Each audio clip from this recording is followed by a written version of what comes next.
Sports, beautiful women.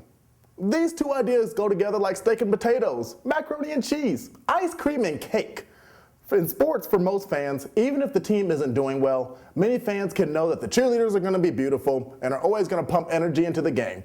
But which woman would you want watching a game with you? At home, on the couch, or in person?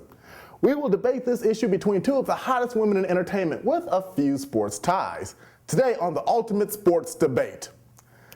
How y'all doing? Welcome back to the Ultimate Sports Debate. I'm Devon, and today we are comparing two women who many men would most likely love to have a day of sports with, among other activities, and see who you would want to hang and watch that big game with. Our two ladies, Kim Kardashian and Eva Longoria, are without question two of the most beautiful women on the planet, bar none. Let's have a brief overview of these two lovely ladies and their involvement with sports and athletes. Kim Kardashian has dated a few NFL players in recent years, most notably New Orleans Saints running back Reggie Bush and Dallas Cowboys wide receiver Miles Austin. Getting her fame through a reality show, her wild sex tape, also known as her love affair, on the internet with Ray J and her sexy and curvy figure, Kim is able to not only get the attention of the person who is a reality junkie, but also the attention of the hardcore sports fan who will simply know her name due to the fact that she could possibly be dating their favorite athlete or be around their favorite team at some point or another. Eva Longoria is known for playing the sultry and sexy character Gabrielle on the hit ABC show Desperate Housewife. She was also recently married to San Antonio Spurs guard Tony Parker. A regular at almost every Spurs home game and various road games in the regular season and playoffs, Longoria showed her unwavering support for Parker as well as the Spurs and even wore her Bows championship ring around her neck, got a tattoo of Parker's number 9 on the back of her neck, and got Roman numerals on her wrist of her wedding date to him. Now listen, if that's not love and showing that you love someone unconditionally, I have no freaking clue what is. Now today's debate, however, is going to be truly devoted to how these lovely women stack up to our hardcore sports fans, like myself, in 3 categories: possible knowledge of sports, more fun at halftime, understanding the true fandom, such as if your team wins or loses, will they be able to understand the insane excitement or deep resentment for your team, coaches, ownership, or etc. Let's start with the knowledge of sports. Mind you, all the things I'm saying here are purely based on personal opinion. It's not fact, and it's all for fun.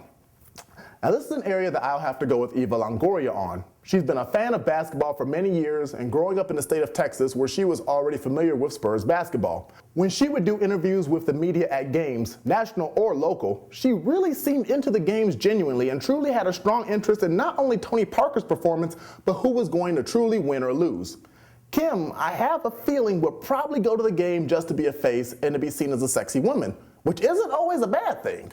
But if you're going to watch a game with a true sports fan, there is nothing better than a woman who truly shows interest in the games and have the beauty to go along with the knowledge. And I can't say that I've ever seen an interview where Kim could give some kind of analysis of a game or really even cared about what was going on in the slightest, no matter what sport it was. I would think that she is Lamar Odom's sister-in-law, since she is Lamar Odom's sister-in-law, that she would watch a little bit more SportsCenter and be able to know what's going on just a slightly bit better. But that's going to have to be a pipe dream for now. Point Eva. More fun at halftime. Now, during halftime or intermissions of most games, this is typically the time when most fans get up, stretch, have a beer, get some food, hit the john, etc., especially since they have about 15 or 20 minutes to do so. Now, sometimes, however, you don't have to do all of those things, and you can just chill and actually show off your romantic side while not cheering for your team, and this is where it's all about one question: who is the sexiest? Of all the topics and questions discussed on this show, this is definitely the hardest one so far to decipher, but only by a tiny bit. This has to go to Kim. Kim comes off as the type who wouldn't mind a little fun during halftime if you get my drift. Sometimes that fun can be a stress relief if your team is losing, and the fun can be amazing if your team is winning or if the game is tied. I have a feeling that Eva would be so much of a fan that she would still be wrapped up in the game and probably want to talk about stats and such during the intermission, which can be a good thing at times, but when you've been through a tough quarter or an exciting quarter for your team and you have a lot of energy built up, you don't want to wait till after the game. You want the girl who can have some good, quick fun that can lead to some fun later on that night. It may make you forget about your team winning or losing the game in the first place. Point, KK. Understanding of a true sports fanatic.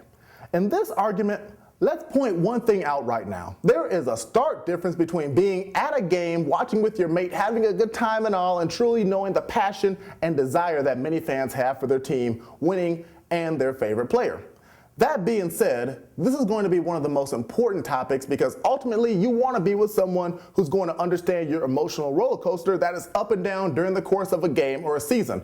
And from the looks of it, it seems as though Eva may be a bit better in that category. Kim is not at every game that her man is playing in like Eva is. Even with Eva's busy schedule on Desperate Housewives, she's going to be at probably 90% of home games for her guy, which for a 41-game NBA home schedule is amazing, and it shows that she is a fan, whether of her man or her team. With that kind of loyalty, it's obvious that she's seen how fans react in other cities, and she knows the passion that fans will bring, and she will be able to relate that passion that you, the fan, would have. Kim does go to some games, but as I mentioned earlier, she doesn't show the fire and desire to see her team win, and may get upset with you if you are not in the best of moods at the end of the game because you aren't paying enough attention to her. And if you say that you need 5 or 10 minutes to chill, she may look at you like you're an idiot. That 10 minutes is crucial, and those 10 minutes are finished, deliver me some Eva. Also, Eva gets the nod and probably being understanding of the need to watch anything on ESPN, NBA TV, or NFL Network, your fantasy league, and the nightly ritual to catch at least one of the episodes of SportsCenter. Overall, let's face it, America, both of these women are absolutely beautiful and are definitely attracted to athletes and can be seen at games. But Eva would have to win this debate because while she is absolutely sexy and seems like a ton of fun, not to mention incredibly supportive, she gets the sports fans' mentality on life as a whole, and I think she will understand that small bit of time that's needed to be devoted to sports. Kim would be a ton of fun as well, and would be someone to probably hang out with and do everything under the sun but talk sports. And since sports is the central theme of this show, Kim is getting the short end of the stick for this one. Eva Longoria is the winner for this episode. Thank you so much, sports freaks, and I'll catch you next time as we have another Ultimate Sports Debate. Be good.